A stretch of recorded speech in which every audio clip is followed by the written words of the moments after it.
Ladies and gentlemen, boys and girls, children of all ages, welcome to Sox on Tap. Tony, my first reaction is just, fuck yes, let's go.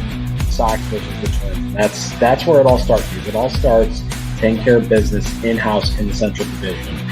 That's right, I'm a meatball. You got to bring that top button swag, baby. It is always great to beat the Cubs. And I'm a homer, so I always say they're gonna. Dallas Keuchel Lansing got some beards that you should be afraid of. What everybody said when he gets out there, it's me versus the other guy, and I'm going to beat him. So I just love that mentality. It's cool and fucking tough. Steve, would you say that Tony is mad online? I would definitely say that. The White Sox winner.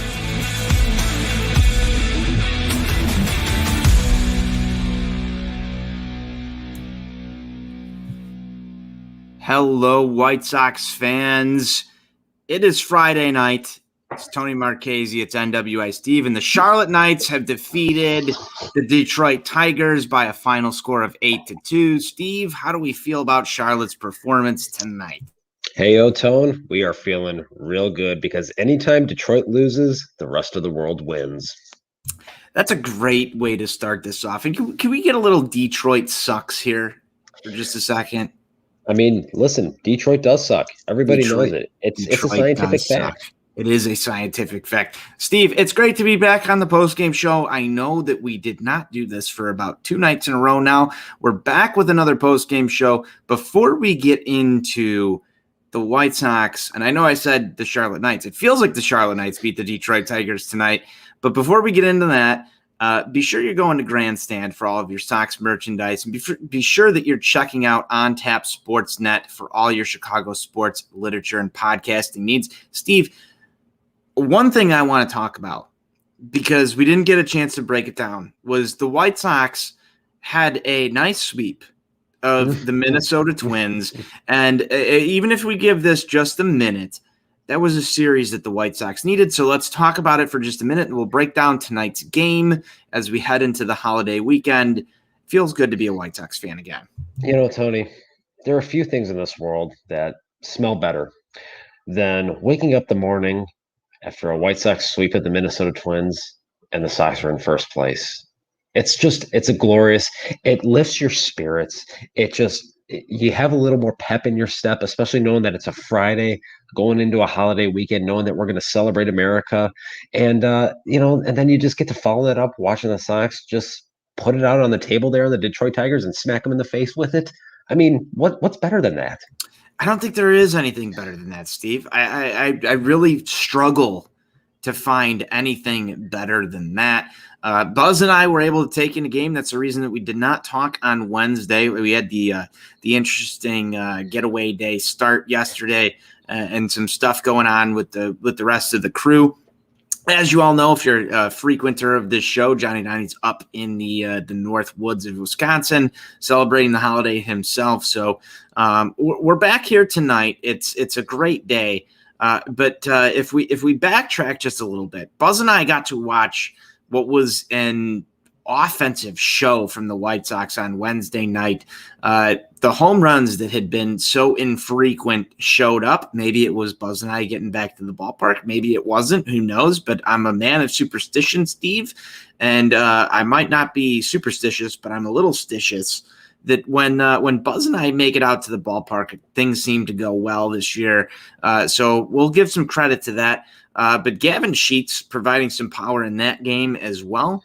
And before we go any further, I haven't had a chance to say this on the show yet, but I'm a fan of guys who hit their first major league career home run when I'm in attendance. And the last time that happened, at least to my knowledge, was Dion Viciedo. And you know I'm a big Dion Viciedo guy. I'm now a big Gavin Sheets guy.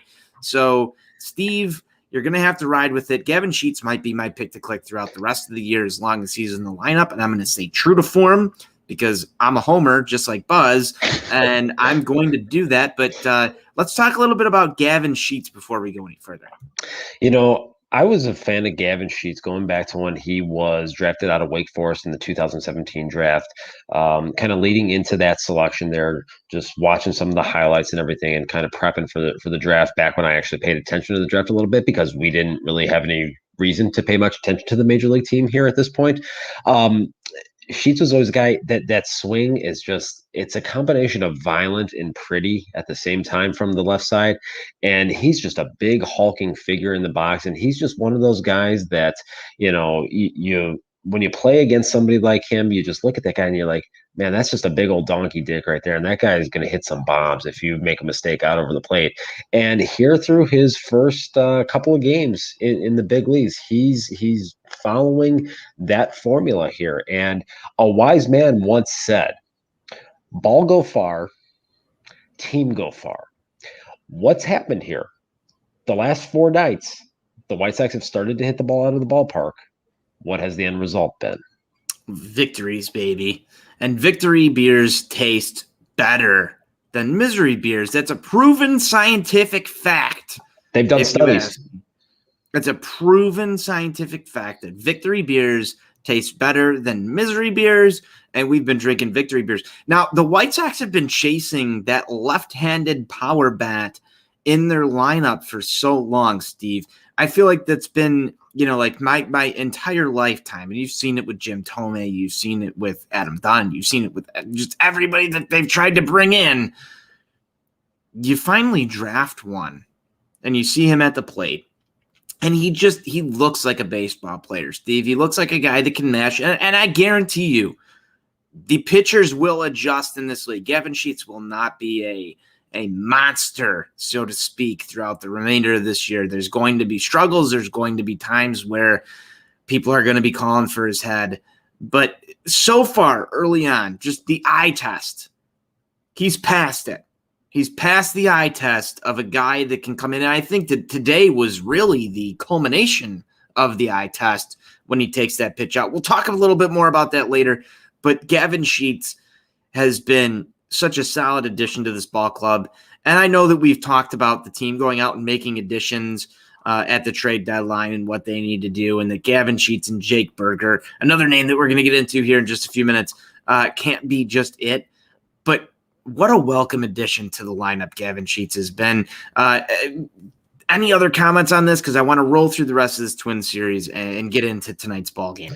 It really is a tremendous positive for a team that has been as snake bitten by the injury bug as the White Sox have been this year, to be in a position where they've brought guys up and they've given guys opportunities in their first go round in the major leagues. We saw that with Yermin Mercedes during the month of April. We've seen that with, Brian Goodwin, giving him another opportunity here, Billy Hamilton kind of being reborn a little bit. And now you look at what we're seeing here with Gavin Sheets, these first 3 games, or 4 games that he's been in the lineup. This is what you have to do when you have the types of injuries that they've sustained throughout the course of this season to 3 starters and 3 significant starters in Eloy Jimenez, Luis Robert, and Nicky Slaps. You need guys that you weren't necessarily counting on to come in and step up, whether it's for an extended period of time or even for a short burst. Maybe Gavin Sheets, gives you only 2 weeks worth of quality at bats leading into the All-Star break here. And then, advanced scouts get out there and then they start making the adjustments on him and he starts to taper off a little bit. That's okay. If they're able to ride that 2 weeks and get some solid production out of him, continue winning ball games. I mean, look, the White Sox have a 6-game lead right now. They're 5 up in the loss column on the Cleveland Indians, who lost again today. You hate to see that. You really do. And so if you can get a guy like Gavin Sheets coming in there, giving you positive contribution, that's how you win a division. That's how you win 90-plus games, and that's how you put yourself in a position to compete to win the American League pennant. Hey, this is the same thing. Rick Hahn's playing some fantasy baseball right now. That's what I look at this as, Steve. And if you want to compare it to anything else, I feel like the White Sox, Rick Hahn, has been playing some fantasy baseball. Ride the hot hands on your roster and just get the job done. You might be dealing with your friend who's a giant asshole and wants something ridiculous for Eduardo Escobar. But okay, you got a few guys stashed down in your minor leagues or on the waiver wire. You're going to go pick them up. Look at what Goodwin's done. He's gotten incredibly lucky. But you know what? At the end of the day, Steve, flags fly forever. And that's something that I'm a firm believer in, is that flags fly forever. And so far, this White Sox team has been able to weather any storm that's been presented to them. And that's something different from any other team that we've seen in the last 10 years. we can have our gripes, and we will on this show. I think you, Johnny, Buzz, and myself will all pile it on when the time is due to pile it on. We did last week. But, and maybe this is a little bit plays to the narrative of those who say when the White Sox are in the AL Central that they can beat the shit out of anybody, but when they get out of it, they may have some problems. But as we say, it all starts with taking care of business in your own division. This is what we wanted to see. You're going to play a majority of games against these teams. This is where you can pile it up and, like you said, be a 90-plus win team. And I enjoy watching the White Sox beat the shit out of the people and the teams that they play the most, because that's where, like you said, and like Johnny said, that's where it starts and that's where it ends, at least to get yourself into the dance. And they've done that thus far this year. They did it a bit last year. Things are good. For 10 years now, or excuse me, for the 10 years leading up to last season, we saw the Sox consistently be dominated by Minnesota, by Detroit, by Cleveland, by Kansas City, all at varying times. To see the tables kind of turn here a little bit. Now, I know they're still kind of playing about 500 ball or a little bit under 500 ball this year against Cleveland. But you look at, going back to 2019, the role reversal here of the Sox really beating the shit out of Detroit. That's a welcome sight because remember, 2010, 2011, 2012, when the Sox were trying to compete, Detroit was the team that was coming to 35th and Shields and causing a problem and preventing this team from winning a division title. I will never, ever forget, and I will never heal from what happened during that 2012 season. I will never, ever get over that. But the best way to get through that now is to beat the shit out of these assholes now. Kick them while they're down, make them suffer. And they're doing that right now. They were 9-1 against them last year. They're like 9-2 against them this year. You look at the struggles that they had against Minnesota for such a long period of time. They've won 11 of their last 12 against the Twins. When was the last time we could say that? I don't even remember the last time you can say that, Steve. It's incredible the way that they've handled the AL Central. And you know what? For as much shit that we give Rick Hahn or Jerry or anybody else, the White Sox have built a team that can compete against the AL Central. And this isn't even, as I started the show, this is like the Charlotte Knights versus the AL Central right now. And they've performed beautifully. Outside of the starting pitching staff, which, knock on wood, so far has been healthy, the rest of the lineup's been just wow. And as we enter this Detroit series, you go down and Yohan Moncada gets injured in yesterday's ball game, trying to slide into third base. He stays in the game for a minute and is able to score a run and then is replaced defensively the next inning. And Yohan Moncada, it just feels like, Steve, we're up against such a wall where it's like if one more player gets hurt, I don't know if this team's ever going to win another ball game for the rest of the season. That's how it feels because, you just look at the injury list, and it's been worse than any year that I can remember. Worse than any year that I can remember in White Sox baseball. The amount of injuries this team has sustained. And Yohan Moncada goes down yesterday. We get the Jake Berger call up, which is it feels like we're living in some sort of simulation storybook right here. Jake Berger gets called up today. Yerman Mercedes sent down, and that's a topic that we need to discuss. So Berger comes up. You've already got Sheets up, and it feels like, man, we're grasping at straws here to just stay alive. And then today, during today's ball game, Yasmani Grandal leaves.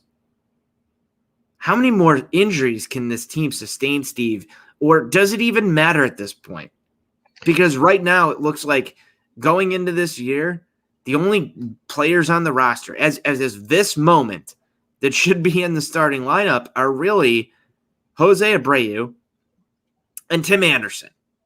And then fill in the blank. That's what it feels like to me. I think it's really the sign of a good baseball team. For so long, whatever the Sox would have any injury that would happen. Remember in 2016, 23-10, hashtag never forget. And then Austin Jackson goes down. And that seemed like the turning point in that season when he got hurt and JB Shuck was thrust into everyday duties in center field. It seemed like it all just went to hell. Then you had that disastrous Saturday afternoon in Kansas City, and it was just it was a nightmare from there. And then you had the Chris Sale incident, and the whole thing just completely went off the rails. So to see a team this year be able to overcome all the significant injuries that they have to this point, and it's like you said, Tony, it's seemingly somebody new almost every day getting hurt, and they're finding a way to persevere. They're finding a way to just plug next man up into this equation, and they're still winning ball games. There's a lot to be said for that. And most good teams that win the World Series, because obviously that's the ultimate goal here. Most teams that win the World Series have to face some sort of adversity during the course of that 7-month grind. Except if you're unless you're the 2018 Red Sox and you just run over everybody from start to finish. Even the '05 Sox, they had their bad stretch in August, so it happens. This is the type of thing that can really set this team up if they start to get guys like Eloy and Luis Robert back, and if they make some acquisitions at the deadline. Rick Hahn, if you're listening, please, by all means, make some acquisitions here. Fortify this roster. I know you're probably listening too. This is the type of thing that can bring a team together and know that we went through a lot to get to this point, to win this division. And now you get us into October, and now we've faced the adversity already. We know we've got enough talent. We've got enough juice on this squad to overcome it. Let's go get it done. Let's go get those 11. As Ozzy would say, can we win another 11? Yeah, they can. So it's just the tenacity of this team and their ability to keep overcoming these injuries, I think, says a lot about who they are as a group collectively. Yeah, I absolutely agree with you, Steve, and I think that's what just makes me happy to be a White Sox fan right now, is the fact that this team is able to overcome it. Let's get into today's ball game. White Sox win by a final score of 8-2 over the Detroit Tigers. They jump out to an early lead, 2-0 in the first. Steve, what are your thoughts on this team and this roster jumping out to an early lead against an opponent? Because when the White Sox have been struggling, you don't see those early leads. You give Lance Lynn a 2-0 lead to start the ball game. How important is that? It's huge. And Steven Stone talks about this all the time. Tim Anderson is the table setter. He's the guy that makes things go. So he gets that infield single to start the game off, and then he ends up coming around to score on the Yaz Money Grandal RBI single. And he talks about this almost on a nightly basis. When Tim Anderson gets on base and scores runs, this team wins. It's a very simple formula. And if they're able to get out in front of you early on with the way that this starting pitching staff has performed, and Lance Lynn didn't have his quality top shelf stuff tonight, and he just got through on like what I was talking about during our text strain there, guts and nuts. That's all Lance Lynn was tonight. And so you go out there and you give that guy a lead early on in this game, he's just going to come right at you, and I like your chances. No, I love that, Steve, and that just speaks to how important Yasmani Grandal is in this lineup. And obviously, as we go further through this game, Yasmani Grandal was pulled. I think the official word was calf tightness. We don't know exactly at this exact moment what type of injury this is.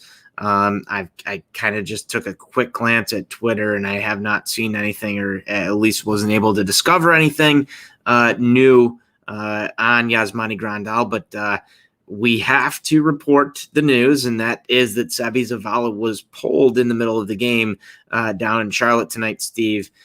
This would be a huge loss for this White Sox lineup. Yasmani Grandal has been swinging a very, very, very hot bat of late, and obviously we know Yasmani Grandal also gets on base for this White Sox team. He is as important as anyone in the lineup. Johnny Nani is a huge Yasmani Grandal guy. I am as well. I think you are. I think Buzz likes Yasmani Grandal. We all love Yasmani Grandal on this show. The calf tightness is a little bit scary to me, Steve, because he was dealing with stuff earlier on this year, and those types of things can be somewhat nagging. So thoughts on Yasmani Grandal and if there is an extended absence for him before we finish out this game? I guess the one way to look at it is with the way the schedule lines up here. You've got these 2 remaining games in Detroit, then you get the 3 in Minnesota off day, and then 3 in Baltimore. So you've got 8 games here before you get to that All-Star break. If he does have to get placed on the IL, which if they pulled Sebi Zavala down in Charlotte, it leads you to think that that might be what they're going to do. Unless that was just something that they did as an extra form of caution until they got some kind of test results on Yaz, on his calf, to see how he was going to feel.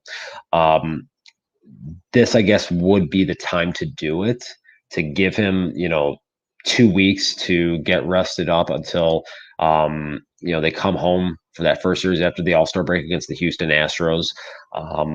So if it was going to happen, I guess this would be the ideal time for it to happen, just given the schedule. But you're right. Losing him right now would definitely hurt this lineup. He's been their best, most consistent, and most impactful offensive player for the last month now. So you take that guy out of the equation here, and then all of a sudden you're looking at Zach Collins behind the plate every day, and then you bring Sebi Zavala up. That's a lot of offensive production to lose right there.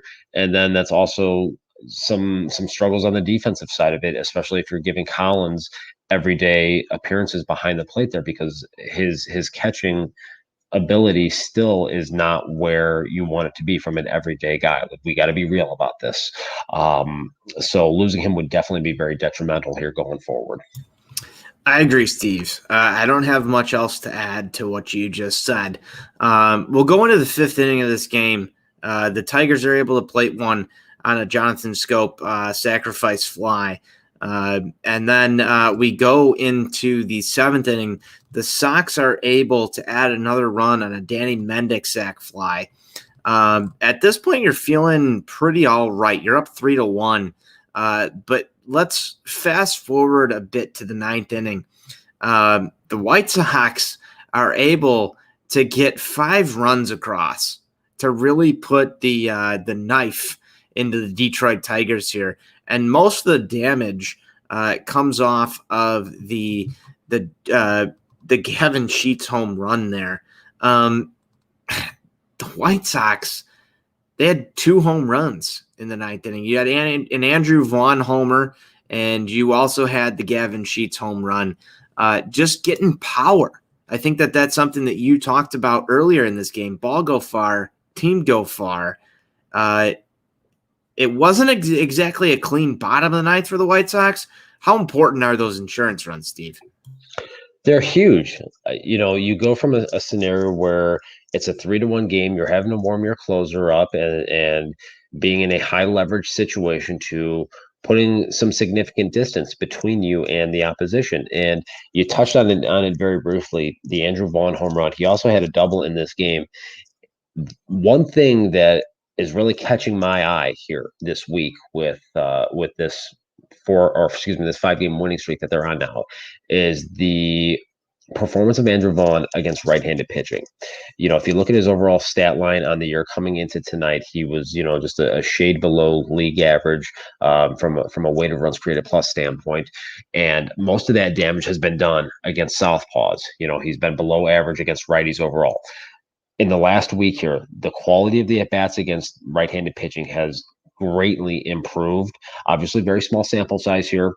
We're looking at he's being more impactful, getting extra base hits. He's had a couple of doubles sprinkled in there, mixes in a home run here tonight. This is a guy that, again, I've talked about this a lot. It's not his fault. I don't blame him for this because he wasn't afforded the opportunity to face AA pitching. Wasn't afforded the opportunity to face AAA pitching because of the pandemic last year. He was thrust directly into the major leagues. So there was going to be a learning curve here. He's starting to figure it out. And as he continues to progress here, the quality of the bats are only going to get better. This guy's going to be a real problem for American League pitchers here once he gets this thing figured out. One thing that I've noticed about Andrew Vaughn versus everybody else who the White Sox have brought up is he does not swing at the slider or the junk that goes outside of the zone, and he gives himself that opportunity to wait for that pitch in the zone. And Andrew Vaughn really hasn't been touted the way that Yohan Moncada or even Zach Collins has been as a patient hitter. Would you agree, Steve? I think I would agree to an extent. I think he definitely is a guy that was talked about as having a very advanced plate approach, and that has actually been on display for a good portion of the year. Obviously, there have been times where he has been overmatched. Shane Bieber has kind of abused him. Shane Bieber abuses everybody. Right. Equal opportunity, right. 100%. Abuser, Shane Bieber. So, Vaughn's going to go through those instances where, again, just his lack of experience and the fact that he has never seen stuff as explosive as what he is seeing here at the major league level, it will kind of catch up to him, and he'll have a 7 to 10 day stretch where things don't look great, and people will, kind of be up in arms about it a little bit. But by and large, I don't know how you can't feel good about what you're seeing from this guy and just the overall approach that this guy has. And he seems to have a plan when he gets into the batter's box. And that was something that was pretty apparent from the outset of this season. Even though the results weren't great, especially early on here, you could see he had an idea of what he was trying to do. It's just a matter of, I've never seen shit this explosive before, and I gotta kind of adapt to that a little bit. And we're starting to see that happen now. No, very impressive, very, very impressive stuff. And I don't think that we've really given the justice it's due to Andrew Vaughn for his ability to just kind of feast on some stuff within major league pitching that you would not expect from somebody who was thrust into the situation that he has. Because earlier on today, I said there's 2 guys in the lineup right now, if you include the Yasmani Grandal injury, that should be here, and that's Tim Anderson and Jose Abreu. And the third guy, if you want to put somebody on the fringe, Steve, I feel like it's Andrew Vaughn. Outside of everybody else that's in the lineup, if you go Zach Collins, third base, you don't have Moncada, you got Jake Berger. You go to second base, you got Danny Mendick, not your preferred option. Right field, even if you have Adam Eaton out there, like you could probably make some arguments. Gavin, you've seen a rotation out there. Center field, Billy Hamilton, I think, is the guy that I would prefer, but you're even down Adam Engel right now. You just go across this whole entire thing in left field. Andrew Vaughn is probably that third guy where you're like, I'm comfortable with him out there. And it's impressive to even think that as a White Sox fan, that Andrew Vaughn, if you told me this in spring training, that Andrew Vaughn is going to be like the third guy in the lineup that you're most comfortable with on July 3rd, I would probably like jump off the bridge on 355.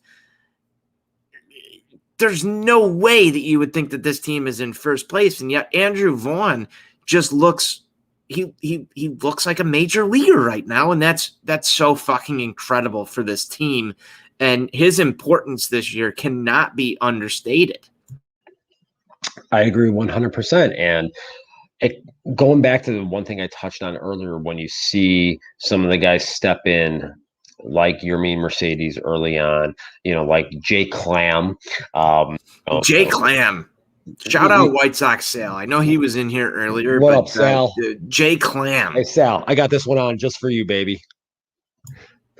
So, you've seen some of those guys step up, and it has allowed Vaughn and some of his early struggles here at the major league level to be kind of camouflaged a little bit and put him in a position where he doesn't have to do or be responsible for a high level of production while he gets acclimated to the major league level. Now, as he's getting a better sense as far as how pitchers are trying to approach him, what teams are trying to do to him on a game-to-game, series-to-series basis, you're allowing him to have that talent kind of show through and that natural ability that he has. And I've taken a little bit of flack from this, but one of the things that I've always kind of thought was that it wouldn't surprise me if when this thing is all said and done, if Andrew Vaughn is the most complete hitter on the White Sox in like 2024, 2025.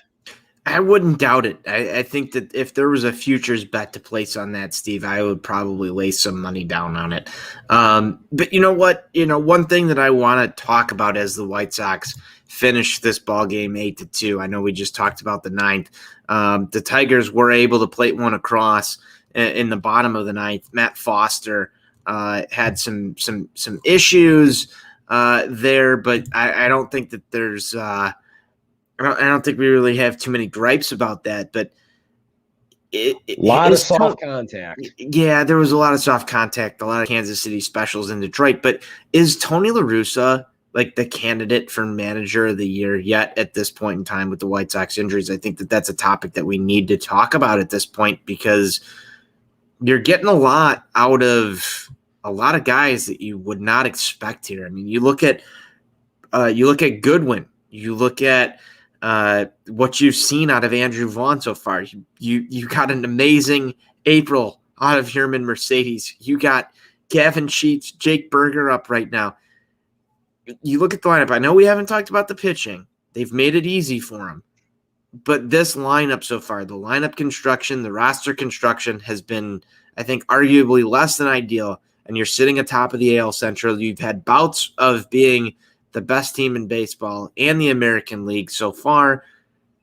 Early talk. I know we haven't even hit the All-Star break yet, but Tony La Russa, is he the manager of the year? I think it has to be between him or Alex Cora in Boston. Cora obviously coming off of the suspension, and just looking at how dreadful that Red Sox team was last season and to see them in first place in the AL East. And obviously the East Coast bias does definitely factor into this, and the fact that that division simply is a more competitive division. So I think a lot of the national writers will probably give some more leeway to Alex Cora. But those two guys, I think, have to be the leaders in the clubhouse at this point here, as we are pretty much at the halfway point in the season. I know there's obviously a lot of people that will look to discount Tony La Russa just because of a number of different factors, and I've been vocal about some displeasure with La Russa on some tactical decisions and some things that he has done at times during the course of the season here. But you can't underestimate his importance in terms of dealing with adversity and crisis management. Obviously, for a guy that's been in a major league dugout for as long as he has, he's seen a lot of different shit. And all the injuries that have taken place this year, and the way that he has been able to utilize this roster and be able to maximize the pieces that he's had on a day-to-day basis, that can't be ignored. No, I don't think it can. Like at this point, I think earlier on in the season, there was a lot of displeasure with some of the things that have gone on around him and off the field stuff. But I just don't know if the White Sox would be in this position with Rick Renteria right now. I can't say that comfortably. I know that there's no way of telling how that would be. But you've seen this team rally around a certain number of different things around Tony Russa and some management decisions that have been made. And yes, there are some tactical things that I think that he's lacked. I think there were two challenges during this game that I even questioned whether or not they should have been brought up to put the Sox in a better position to win. However, just some of the ways that I've seen the guys play or just attack different things, and some of the way that a lot of people will come out and say this lineup isn't going to hit, and Jake Lamb is one of those guys where it just seems like guys are in the right positions to do the right things at the right times, and as a fan, you can armchair coach a game. But it feels to me like there's been times during this entire season where if I were the coach, I would have done something differently. And the right guy was in the right place at the right time. And I say, okay, that's exactly why I'm not paid a couple $1 million a year to manage a baseball team. One of the things that I feel gets discounted a little bit when talking about managers and just talking about the game in general right now is having a feel for your roster and having a feel for the personnel that you have on a given day.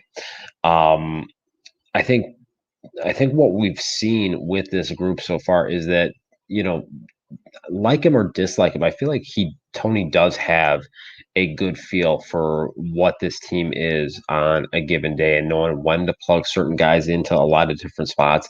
I've been very critical of the fact that I think that he doesn't take the number two spot in the order as seriously as he should when it comes to from a lineup standpoint. But it's like every time I kind of make that argument or get upset about it, like Jake Lamb will have a 3 for 4 day with a home run, Exactly. or Brian Goodwin will do what he does. That first series in Detroit a month ago. So again, I think that's where the feel aspect comes into it. And there's going to be times where he's going to have the wrong feel on it, and a lot of people are going to jump on him for that.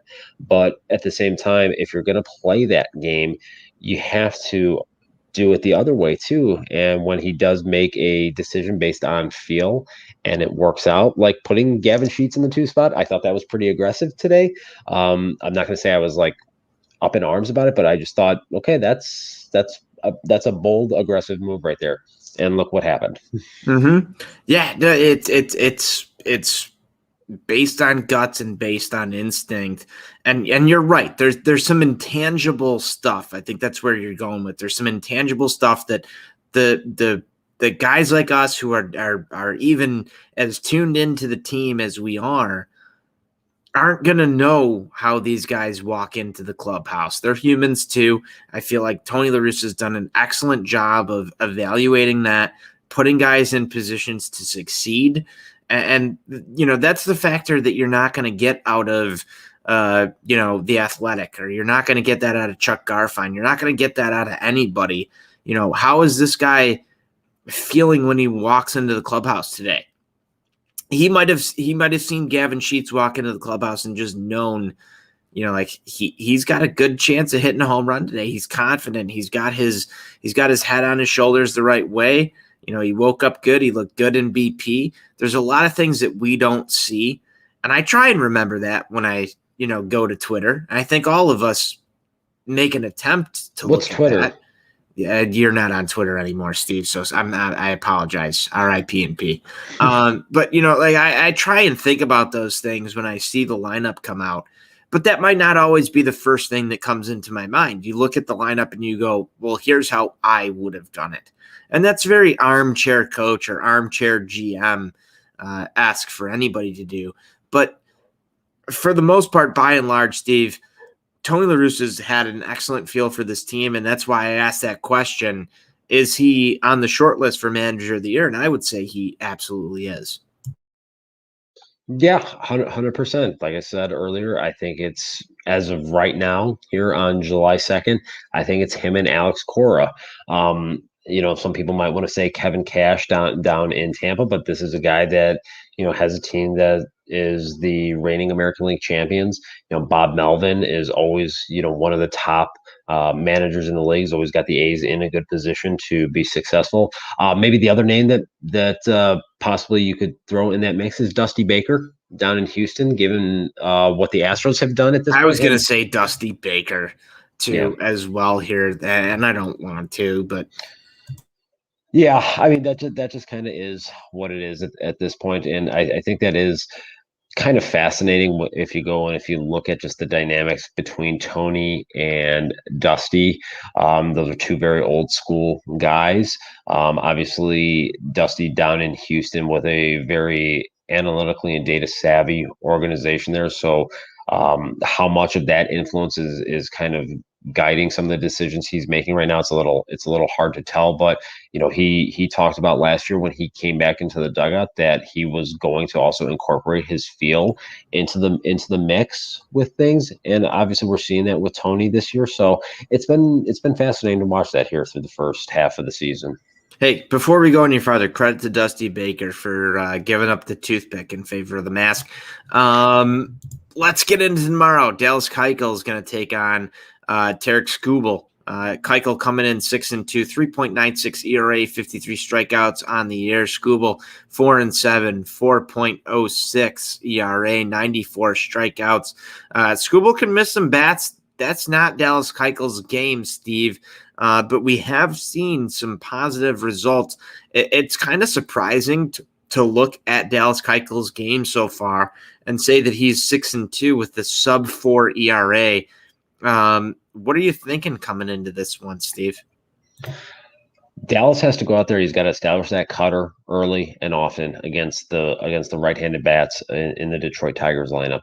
That's what this is all about. Particularly, got to attack Robbie Grossman and Jonathan Scope. Those are going to be the two guys at the very top of the order. You control and you neutralize those guys there. You can really keep this Tigers offense at bay because there simply is not a ton of firepower there at this point. So get ahead of them early and often. Pound the inner third of the strike zone with that cutter, and good things are going to happen. So my key to this one is don't pitch to Jonathan Scope if you're Dallas Keuchel. He's hitting lifetime 462 and 13 at bats against Dallas Keuchel with 2 home runs. He's driven in 3 on that. But just don't pitch to Jonathan Scope, and I think he's going to do fairly well against this lineup. I know they've seen him a little bit, but he's done well against Miguel Cabrera. He's done well against Robbie Grossman. He's done well against Nomar Mazara. Nomar Mazara actually has 31 at-bats against Dallas Keuchel, and Dallas Keuchel's been able to keep him at bay. That might not be that hard. But if there's anybody in this lineup that can do some damage just career-wise to Dallas Keuchel, it's Jonathan Scope. And I think Jonathan Scope can do some damage against a lot of AL Central pitching. And I think that goes back to some things that you said on Sunday Fun Day about guys that you would acquire. Jonathan Scope is definitely a target for the White Sox. But overall, Steve, I think this is another very winnable ball game for the White Sox. And if I'm a betting man, I'm laying money against anybody else in the AL Central that the White Sox face at this point in time. I'm taking a White Sox winner tomorrow. 100%. You've got the better team. And go out there, kick them in the nuts, kick them when they're down, get another dub. Let's make this thing 6 in a row, baby. Hey, winning streaks are cool and tough. They really are. Winning streaks are cool and tough. It's better to do this show when we're winning than when we're losing. I think you can agree to that. I think any host on the show will agree to that. But before we go any farther and close this down, we're going to need a pick to click. I already know who mine is, and I think you already know who it is too, but I need to hear yours. All right, so let's see. We got a lefty on the mound tomorrow. You know what? I think it's going to happen tomorrow. I think Timmy's going to break out of his little funk. I think Timmy is finding the left field bleachers on the first pitch of this game tomorrow. He's going to jump Tarek Skubal right out the chute. Sox me up 1-0 on the first pitch. I love it, Steve. I absolutely love it because, Timmy's the straw that stirs the drink. But I've had Gavin Sheets since he came up, and I'm staying Gavin Sheets. I'm riding that because Gavin Sheets is my guy. Might be the first jersey that I buy of any player with a last name on the White Sox. I've never had a White Sox jersey with a last name on it. Gavin Sheets continues to mash. He might be my guy because the only other jersey I would have bought was Dion Viciedo. As I told friend of the show, Sean Roberts, before this game today, I've really had problems buying jerseys of players. In fact, one of the only player jerseys I have, Steve, is Marian Hossa from the Blackhawks because I knew he was going to be on the team for a long time. I'm a firm believer that sports. I'd say that worked out pretty well. Sports are a business, and yes, I've got 2 Marian Hossa jerseys. I don't have any other jersey in my lifetime of any other player. Marian Hossa was my favorite player before he came to the Hawks, and yes, that investment worked out well. But Gavin Sheets is the first player besides Dion Viciedo that I've seen hit his first major league career home run. He looks like a monster. I love Gavin Sheets. I'm sticking with Gavin Sheets until they either send him down or he starts chasing a slider. far too much for my liking. So Gavin Sheets is my guy tomorrow. I'm going to have to put this out there. When he had his first start in that game Tuesday night, I was in attendance for that one. I ran my personal record up to 17-3 on the season. Not to brag or anything. I know you're all very impressed. Humble brag. Yeah, humble. It happens. It's part of life. But I happened to take Gavin Sheets as my pick to click that night. So I like to think that I set the tone. I got him off on the right foot, and he is just looking to carry that forward here. And he's looking to make me proud. And hey, Ron, yeah, it is a little bit of a humble brag. But listen, it ain't humble if you back it up. No, it's not humble if you back it up. Ron Luce, Southside Ron in the house right now. Love seeing Ron tune into the show. But Steve, Gavin Sheets, and I titled the episode "Holy Sheets" because he has been so impressive so far in his White Sox career. He's my guy. Johnny's not here, so I get to title the episodes. Gavin Sheets, this one's for you, buddy. Drink it in, baby. Drink it in, because I love seeing a just thunderous, majestic left-handed power swing. And that home run he hit in that ninth inning, as soon as that thing came off the bat, I mean, it was just got all warm and fuzzy inside and everything, and just man, that just, sweet dreams of Gavin Sheets. And you have to think about it too. That baseball had a family, but it died doing what it loved. Yes, it did. Just smack the cover off the ball. Gavin Sheets looks like a baseball player. He is a baseball player, and he will continue to mash home runs to my enjoyment. And even if he winds up in Japan someday winning me money for the Chunichai Dragons, just like Diane Viciedo, I don't care. I think he will be my favorite player for a while. I feel like if that is his eventual route that he has to go, I feel like he's going to be a Chiba Lotte Marines guy. Now you're killing me. You're killing me. But all right, so we're on the Gavin Sheets talk, and just need to compare him to Diane Viciedo for just 2 seconds. Would Diane Viciedo be helping this team right now if they can find a way to get him off the Chunichai Dragons? I know you're not the right person to talk to about this, but come on now. With all the injuries, get Diane Viciedo back here. My meatball take of the day is that the White Sox need to find a way to bring him back here to enjoy a World Series celebration. I feel like there's 2 people in this world that are clamoring for Diane Viciedo. You and Twins fan Ken. I don't know Twins fan Ken. Oh, you know Twins fan Ken. I know who Twins fan Ken is, but I don't know who Twins fan Ken is, just for all intents and purposes. But you know what, Steve? At the tailgate last Saturday, just a week ago, I did get to introduce myself to Ken, and he said, "Who the fuck are you?" And now, as column A stan Tony Marchese here, I feel very disrespected, Steve. I feel very disrespected. I haven't had a chance to talk to you personally about this. How could Twins fan Ken not know cocked hats are for closers? I mean, cocked hats for guys with like 5.5 ERAs this year. I know that much. No, he's not cocking his hat anymore. No. I actually tweeted that out. If you were on Twitter, you would know when Buzz and I went to the game the other day, Alex Colomé came in with the straightest hat I've ever seen. And I took a picture of it, and I said, he's not even cocking his hat anymore because he knows he's not a closer. Hate to see it. You hate to see it. But let me say this, and I talked about this in an earlier episode this year. I can't remember if it was with Johnny or with Buzz. I'm a big Colomé guy now because he's gone to the Twins, and he's really shit himself over there. Really helped to cost the Twins some ball games. So there's part of me that's wondering, was it an inside job? It could have been an inside job. And this is White Sox tinfoil hat takes on Sox on Tap. Steve, it's awesome talking about White Sox winners with you. I don't have much else. Do you have any final thoughts for the night? Detroit Sox. Let's get number 6 tomorrow. Let's go.